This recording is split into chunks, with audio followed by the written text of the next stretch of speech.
Queridos irmãos, nós estamos aqui aproveitando esse mês de dezembro para que a gente possa meditar mais uma vez na mensagem do Natal, olhar para a Bíblia e ver aquilo que a Bíblia fala a respeito da vinda de Jesus ao mundo.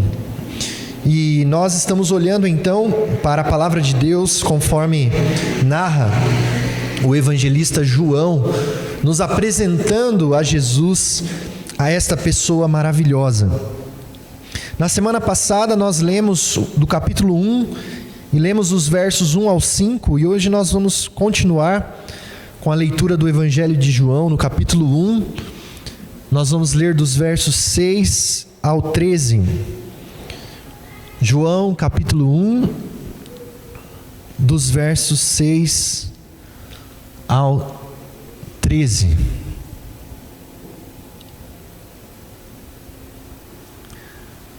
Diz assim a palavra de Deus: Surgiu um homem enviado por Deus, chamado João. Ele veio como testemunha para testificar acerca da luz, a fim de que por meio dele todos os homens crescem. Ele próprio não era luz, mas veio como testemunha da luz. Estava chegando ao mundo a verdadeira luz, que ilumina todos os homens. Aquele que é a palavra estava no mundo, e o mundo foi feito por intermédio dele, mas o mundo não o reconheceu. Veio para o que era seu, mas os seus não o receberam. Contudo, aos que o receberam, aos que creram em seu nome, deu-lhes o direito de se tornarem filhos de Deus, os quais não nasceram por descendência natural, nem pela vontade da carne, nem pela vontade de algum homem, mas nasceram de Deus. Amém. Queridos, nós estamos olhando para aquilo que nos conta o Evangelho de João aqui no capítulo 1, e nós fomos apresentados a esta pessoa maravilhosa que é a pessoa de Jesus. E nós já aprendemos aqui algumas coisas a respeito desta pessoa que João está apresentando a nós. Lá no versículo 1, nós vimos, que João, ele dá o codinome para Jesus, ele chama a Jesus de a palavra, em outra tradução, o verbo. E nós vimos que no original, ali, a ideia é o logos de Deus, da onde nós temos a nossa palavra lógica. Jesus, então, é a razão de todas as coisas serem e existirem. Queridos, João, ele andou com Jesus, conheceu a Jesus, o evangelista, testemunhou de Jesus, e ele nos convida a olhar para Jesus de uma forma especial, para que a gente tenha a noção da grandeza de quem é Jesus. E nós aprendemos aqui na semana passada que este Logos, esta palavra que é Jesus, ele estava com Deus no princípio, ou seja, ele é antes de todas as coisas, ele é eterno. Por que Jesus é realmente uma pessoa maravilhosa? Porque ele é eterno. Assim como o Pai, Jesus estava lá antes da criação, antes do tempo, antes de qualquer coisa, Jesus já estava lá também ao lado do Pai na criação. Ele estava com Deus, mas ele também era Deus, conforme nós aprendemos aqui. Jesus é eterno, Jesus é divino, e não somente isso, todas as coisas que existem foram criadas por meio de Jesus. Então, Jesus é uma pessoa maravilhosa. E ainda João começa a falar de que esse Jesus é a luz que esmaga as trevas, que derrota as trevas. É interessante que o evangelista João, aqui no capítulo 1, ele nos faz lembrar do capítulo 1 do livro do Gênesis também, quando ele diz lá no princípio. Então nós falamos disso aqui na semana passada, que ele nos remonta ao Gênesis. E quando nós lemos o Gênesis, nós vemos a importância e o papel da luz. Quando Deus, lá no princípio, disse: no meio do caos, no meio do nada, no meio da escuridão, quando não havia nada, disse Deus: haja luz, e houve luz. Nós aprendemos que Jesus era esta palavra na boca de Deus. Jesus é a palavra. Jesus é o meio pelo qual todas as coisas foram criadas. Então, quando Deus diz haja luz, Jesus estava em ação e trouxe todas as coisas à existência. Aquela luz lá no Gênesis rompe as trevas, rompe o caos e traz as coisas à existência, traz a ordem, traz a minha vida, traz a sua vida, traz o cosmos, traz a terra, todas as coisas à existência. Então, queridos, agora a gente começa a olhar para o Evangelho de João e ver que ele insiste nesse tema de luz e trevas. Luz e trevas, então, é um tema que vai ser recorrente no Evangelho de João.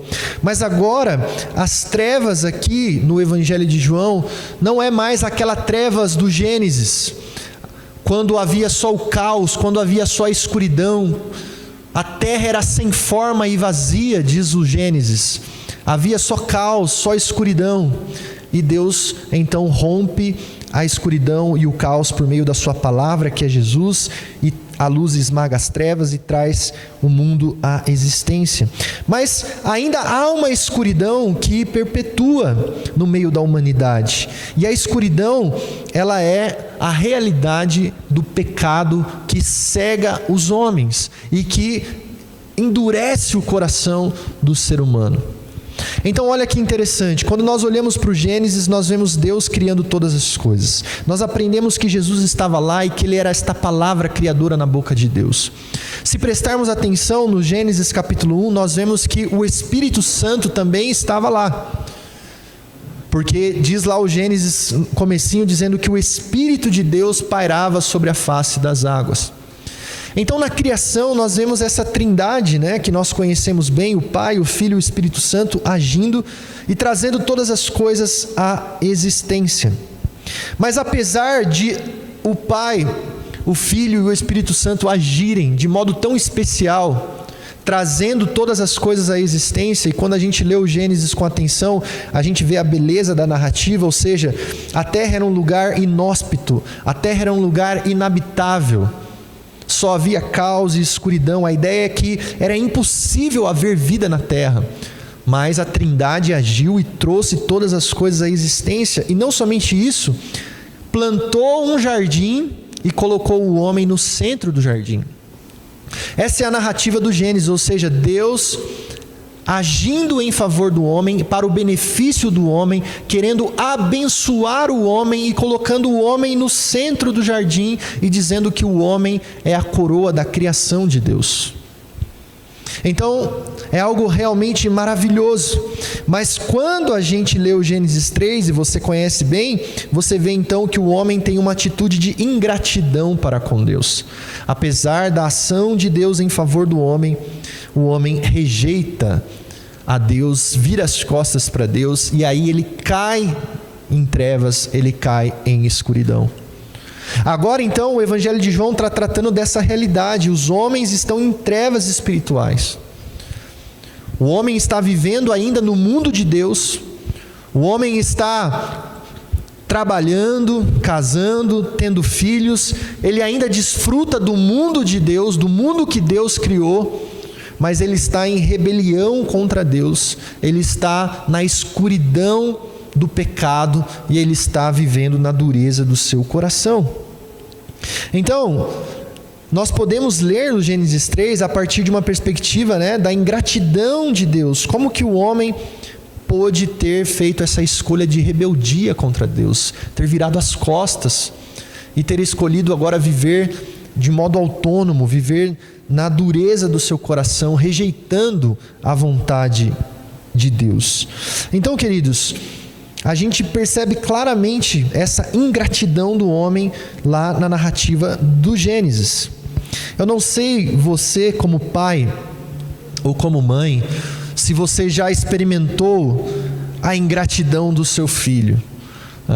Você então faz de tudo para abençoar a vida do seu filho, se esforça, trabalha, passa noites acordado, cuida dele quando ele está doente, vai resolver os problemas dele na escola ou dela, se dedica, do suor do seu rosto o seu filho come, bebe, dorme tranquilo, e de repente ele começa a ser ingrato para com você. Então, é provável que você, como pai ou como mãe, possa passar por algum momento assim. Eu me lembro que na adolescência eu agia algumas vezes com ingratidão, naquela fase de rebeldia, naquela fase de querer ser dono do meu nariz, e quando minha mãe começava a reclamar, eu ainda tinha a coragem de falar assim: ninguém mandou me pôr no mundo. Sabe aquela frase assim? Ninguém me mandou colocar eu no mundo. Então, rebelde, olha que coisa. Então, às vezes os pais têm que ouvir isso ainda dos filhos, né? Tanto amor, tanta dedicação, e ainda o filho mostra essa ingratidão para com os pais. Então, quando a gente olha para o Gênesis 3, a gente pode ver nessa perspectiva também o homem sendo ingrato para com Deus, rejeitando o projeto de Deus, rejeitando o plano de Deus e fazendo as suas próprias escolhas na contramão daquilo que agrada a Deus. E por isso ele está em trevas espirituais, e por isso ele está perdido, e por isso ele está confuso, e por isso ele não acha mais a lógica da vida, o sentido da vida. E Deus então poderia simplesmente deixar o homem nessa condição. Ele poderia ter abandonado o homem à sua própria sorte. Ele poderia ter deixado então este mundo, que é o mundo de Deus, no caos, como era lá no princípio. Agora o caos gerado pelo pecado. E você sabe muito bem o que é isso. Basta você assistir um pouco de televisão, basta você ver as notícias na internet, basta você sair do seu mundinho, que você vai ver que o mal existe, o pecado existe, a maldade existe. E Deus poderia nos abandonar nessa situação, e a vida seria realmente insuportável. E a gente não conseguiria ter o mínimo para viver. Nós estaríamos numa condição absolutamente deplorável. Mas, agora quando a gente olha aqui para o Evangelho de João, a gente vê que Deus decidiu agir mais uma vez. Então João está dizendo isso para nós, que Deus enviou Jesus, e Jesus é a luz do mundo. Ou seja, Jesus está agindo de novo, assim como ele agiu lá no Gênesis, assim como Jesus era a palavra criadora na boca de Deus, assim como Jesus era aquela palavra que trouxe luz e trouxe ordem a todas as coisas. Agora Jesus vem de novo para romper e para esmagar a escuridão do pecado. Ou seja, Deus poderia ter nos deixado na miséria, mas Ele insiste num plano de redenção. Ele insiste em me resgatar, em te resgatar. E para que isso aconteça, Jesus agora, a palavra que estava na boca de Deus no Gênesis, Ele precisa tomar forma humana. Agora Ele se encarna. Agora os céus tocam a terra quando Jesus então toma forma humana e nasce como homem. E é gerado no ventre de Maria, e nasce no tempo e no espaço, em um lugar na história. A luz toma forma humana, e esse é o mistério da encarnação que o cristianismo tanto fala. Então o cristianismo, ele trata desse mistério, desta beleza que é o Logos, o eterno, o divino, o Criador, a luz do mundo, a lógica de todas as coisas, nasce como um bebê no tempo e no espaço, para que a escuridão do pecado possa ser vencida, para que a gente mais uma vez possa experimentar a bênção de Deus, o cuidado de Deus, a generosidade de Deus. Então o homem é ingrato, mas Deus é bom, Deus é generoso, e Ele continua insistindo com a sua criação. Por isso Ele nos envia Jesus. Jesus é a luz do mundo, a lógica do mundo, e Ele vem mais uma vez para tirar-nos de uma condição de miséria. Então, queridos, o Natal é esta boa notícia, como nós falamos na semana passada e como nós estamos aprendendo, de que agora Deus não nos deixa nessas condições de trevas espirituais, mas Ele nos oferece mais uma vez agora a vida de Jesus, o próprio Deus entre nós. A segunda pessoa da Trindade agora encarnada, vivendo entre nós, para que agora nós possamos experimentar a beleza da vida. Queridos, e quando nós lemos o Antigo Testamento, esta ideia percorre todo o Antigo Testamento de que Deus prometeu a vinda do Messias, de alguém especial. Os profetas falavam de Jesus, os profetas anunciaram a chegada do Redentor ao mundo, e este tema é lembrado muitas e muitas vezes no Antigo Testamento, de que Jesus viria, de que ele nasceria, de que ele iria esmagar a cabeça da serpente, de que um descendente de mulher, conforme Gênesis 3,15, viria para resgatar um povo para Deus. Então, no Antigo Testamento, os profetas testemunham a respeito de Jesus. E olha aí o versículo 6, o versículo 7 que nós lemos. Versículo 6, versículo 7 que nós lemos. Mais uma vez alguém dando testemunho. Assim como o Antigo Testamento fala de Jesus, assim como os profetas anunciaram a Jesus, agora mais um homem de Deus, mais um profeta, fala e dá testemunho a respeito de que Jesus agora está entre os homens. Então ele diz: surgiu um homem enviado por Deus, chamado João. Este aí é o João Batista. Ele veio como testemunha para testificar acerca da luz, a fim de que por meio dele todos os homens crescem. Então veja, mais uma vez alguém está apontando para Jesus. Mais uma vez alguém está dizendo: olha, as promessas que foram dadas ao nosso povo, as promessas de que viria o Redentor, elas se cumpriram e está agora no meio de nós, é uma realidade. Olhem para Jesus. Creiam em Jesus. Jesus é aquilo que eu e você precisamos.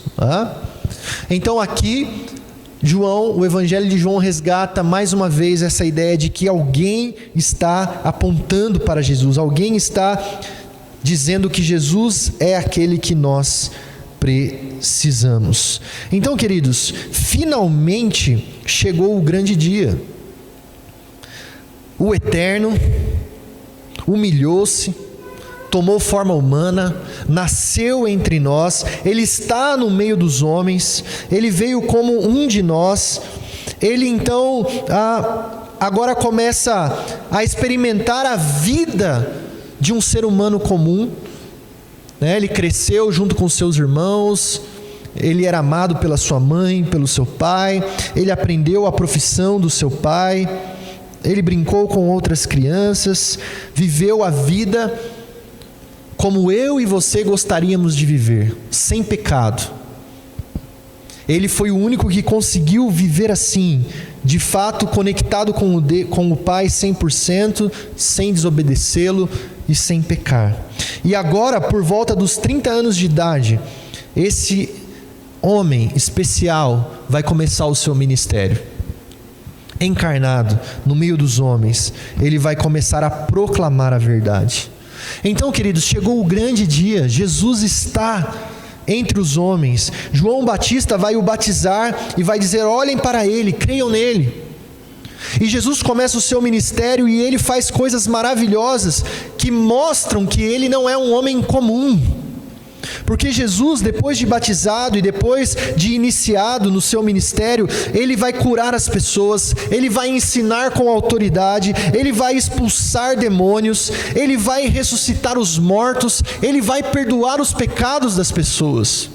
E quem é que pode fazer isso? Quem é que pode fazer todas essas coisas? Não pode ser alguém comum, não pode ser um simples homem. Apesar de Jesus ser homem, ele também é divino. Então, aqui a gente tem esta realidade de que Jesus é alguém especial. Ele é 100% homem, mas ele é 100% Deus. Ele é aquele de qual nós precisamos. Ele tem toda a autoridade, todo o poder.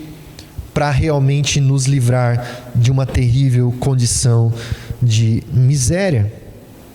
Agora, se Ele está fazendo todas essas coisas, se Ele é essa pessoa tão maravilhosa, se Ele é essa pessoa que tem sido anunciada por séculos e séculos pelos profetas, e se agora mais uma vez João Batista aponta para Ele, dá testemunho dEle, e se as pessoas estão vendo o que Ele pode fazer, certamente as pessoas vão crer nele. As pessoas vão abraçar a Jesus, elas vão entender o presente que Deus está dando para elas, elas vão agir com gratidão. Só que não. E aí a gente vê uma afirmação daquelas que a gente pode dizer de umas mais difíceis de acreditar que está na Bíblia. Olha aí o verso 10 e o verso 11. Vamos ler mais uma vez do capítulo 1, verso 10 e verso 11. Leiamos juntos. Aquele que é a palavra estava no mundo, e o mundo foi feito por intermédio dele, mas o mundo não o reconheceu. Veio para o que era seu, mas os seus não o receberam. Puxa vida! A gente não podia esperar por isso. Ele é a luz do mundo, Ele é a lógica, Ele é a razão de todas as coisas. Mais uma vez Deus está agindo para tirar o homem da sua condição de miséria. Todas as coisas foram feitas por intermédio dEle. Ele é uma pessoa especial. Ele está fazendo aquilo que ninguém pode fazer. Será então que Ele será abraçado? Será que as pessoas irão crer nele? E aí o texto diz: não, Jesus foi rejeitado de novo. Viraram as costas para Jesus, não o reconheceram. Ele veio para aquele povo que era o povo de Deus, que tinha recebido as promessas, e especialmente esse povo que era o seu povo, não o recebeu, não creu nele. A maioria dos judeus rejeitaram a Jesus, negaram a Jesus como o Messias. Então parece, queridos, que a história está se repetindo. Deus agiu lá no Gênesis capítulo 1 para abençoar a humanidade, mas os nossos primeiros pais foram ingratos, viraram as costas para Deus. Deus está agindo de novo, enviando a luz do mundo. Jesus está se encarnando, está vivendo entre nós, fazendo milagres, curando, perdoando pecados, restaurando as pessoas. Mas mesmo assim, Ele foi rejeitado. Não creram nele. Então veja a dureza do coração do homem. Veja a miséria do homem. Ele está sempre negando, rejeitando a graça, o amor, recusando a Deus, virando as costas para Deus. O próprio Deus encarnado ali agindo, e Jesus está sendo rejeitado. Então a gente pode mais uma vez ver a ingratidão. Aquele que é eterno, aquele que é a razão da vida, está sendo rejeitado. Agora, Jesus não foi apenas rejeitado, como nós sabemos.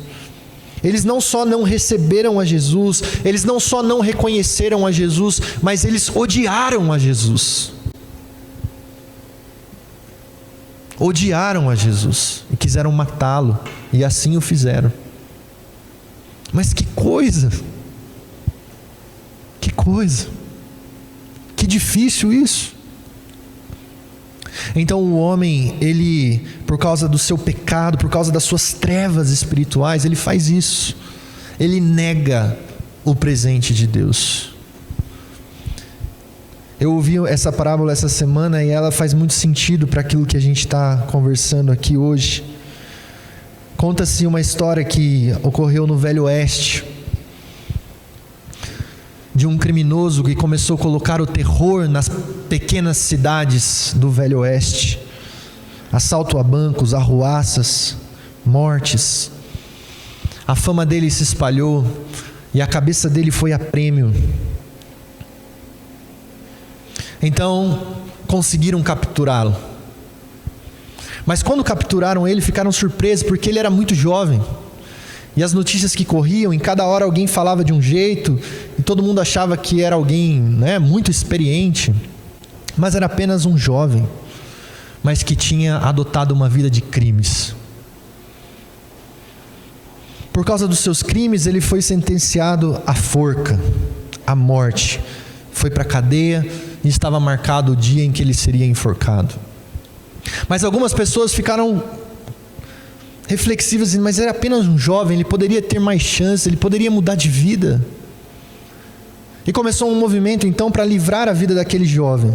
Mandaram cartas para o governador, para que ele não fosse morto, para que ele não fosse condenado. Então o governador pensou sobre o assunto e teve uma ideia. Ele decidiu visitar o jovem e fez uma carta de perdão para perdoar aquele jovem. Mas o governador se vestiu de pastor, colocou a carta no meio da Bíblia e foi visitar o jovem. Chegando lá, todos sabiam que aquele homem era o governador. Todos que trabalhavam ali sabiam que ele era o governador. Ele explicou o que ia ser feito. Levaram ele até a cela. Mas quando ele se aproximou, aparentando ser um pastor e dizendo que queria conversar com o jovem criminoso, ele foi rechaçado. E o jovem dizia: eu não preciso de você, eu não preciso da sua ajuda, eu não preciso das suas palavras, eu não preciso do seu apoio. Mas ele dizia: meu jovem, eu tenho algo no meio dessa Bíblia para você que vai te ajudar. Ele falou: eu não quero saber, eu não preciso de você. E ele xingava aquele homem, esbravejava, até então que o governador vira as costas e vai embora. E aí o carcereiro vira para aquele criminoso e diz: rapaz, você é um tolo. Ele falou: mas por quê? Ele falou: aquele homem não era um pastor, aquele homem era o governador. E ele tinha decidido absolver você, porque você é muito jovem, dar uma nova chance para você. Ele tinha uma carta de perdão que seria entregue, você seria então livrado dos seus erros, dos seus pecados. Você não iria para a forca. Então aquele jovem ficou pensando sobre a sua atitude, se encheu de remorso. E ele disse: eu não serei morto pelos meus crimes, mas eu serei morto pelo perdão que eu não aceitei. Eu serei morto por causa do perdão que eu reneguei. Queridos, e esta é a condição da humanidade. Os nossos pecados, eles realmente nos condenam. Mas na perspectiva do Evangelho de João, nós não seremos condenados por causa dos nossos pecados. Nós seremos condenados porque não queremos receber o perdão de Deus e renegamos o perdão de Deus em Cristo Jesus. Porque viramos as costas para Jesus. Porque somos ingratos. Você conhece o texto famoso do Evangelho de João, não conhece? Vamos lá projetar o Evangelho de João, capítulo 3. João capítulo 3, do verso 16 ao 19. João 3, 16 ao 19. Porque Deus tanto amou o mundo que Ele fez o que? Ele deu o seu Filho unigênito, o seu Filho único, para que todo aquele que nele crê não pereça, mas tenha a vida eterna. Ele entrega o seu Filho para que aquele que nele crê não pereça, mas tenha a vida eterna. E aí ele diz: pois Deus enviou o seu Filho ao mundo, não para condenar o mundo, mas para quê? Mas para que este fosse salvo por meio dele. Ele envia Jesus para nos salvar, mas Jesus é o divisor de águas. Porque se eu renego a Jesus, olha o que acontece. Mais um. Quem nele crê, o quê? Não é condenado. Mas quem não crê, já está condenado. Porque não crer no nome do Filho do unigênito de Deus. Então Jesus é o divisor de águas. Todo mundo está na mesma condição de trevas espirituais, E Deus envia Jesus para a nossa salvação, não para a nossa condenação. Mas se eu recuso, rejeito, renego, então não há salvação para mim. Eu serei condenado por aquilo que eu faço com a pessoa de Jesus. Então é realmente algo bastante triste, ver o ser humano rejeitando a Cristo, negando a Cristo, este presente maravilhoso que nos foi dado, que é a pessoa de Cristo Jesus. Então, na teologia cristã, na Bíblia, existem alguns pontos em que não há acordo, que a gente tem dificuldade, que o povo de Deus não concorda em alguns pontos, mas isso não é importante, isso não define a nossa eternidade ou não com Deus. Mas se tem algo que realmente define a nossa eternidade com Deus, é a pessoa de Jesus, é crer ou não em Jesus, é abraçar ou não a Jesus. Então, na teologia cristã, a pessoa de Jesus é o divisor de águas.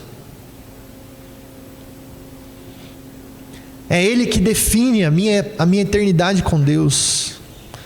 Se eu creio nesse Cristo maravilhoso, se eu abraço Ele pela fé. Então, queridos, esse tema do crer também é um tema que o Evangelho de João vai enfatizar. E aí vamos voltar lá para o capítulo 1, no verso 12, ainda há esperança, ainda há uma boa notícia. Capítulo 1, verso 12, vamos ler juntos? Leiamos. Contudo, aos que receberam, aos que creram em seu nome, deu-lhes o direito de se tornarem filhos de Deus. Então, Jesus é a pessoa mais incrível, mais especial da Bíblia. Toda a Bíblia, toda a Escritura converge para Jesus, aponta para Jesus, para aquilo que Jesus veio fazer. Ele é absolutamente essencial para mim e para você. E eu terei gratidão no meu coração pela vinda de Jesus, pela vida de Jesus, pela entrega de Jesus. Eu realmente vou abraçar a Jesus, ou eu vou ser ingrato e achar que Jesus é pouca coisa, não vou dar valor a Jesus, não vou seguir a Jesus, não vou abraçar a Jesus. Crer em Jesus, conforme é no Evangelho de João, queridos, não é uma crença vazia, não é uma crença só teórica, mas é realmente abraçar a Jesus, se alegrar em Jesus, seguir a Jesus, amar a Jesus, obedecer a Jesus. Aqueles que creram, deu-lhes o direito de serem chamados filhos de Deus. Então, às vezes tem algumas coisas difíceis na teologia cristã. As pessoas dizem assim, mas todas as pessoas não são filhos de Deus? E agora, neste ponto, neste entendimento, a gente percebe que não, nem todas as pessoas são filhos de Deus. A quem que é dado o direito de serem chamados filhos de Deus? Só para aqueles que creram em Jesus.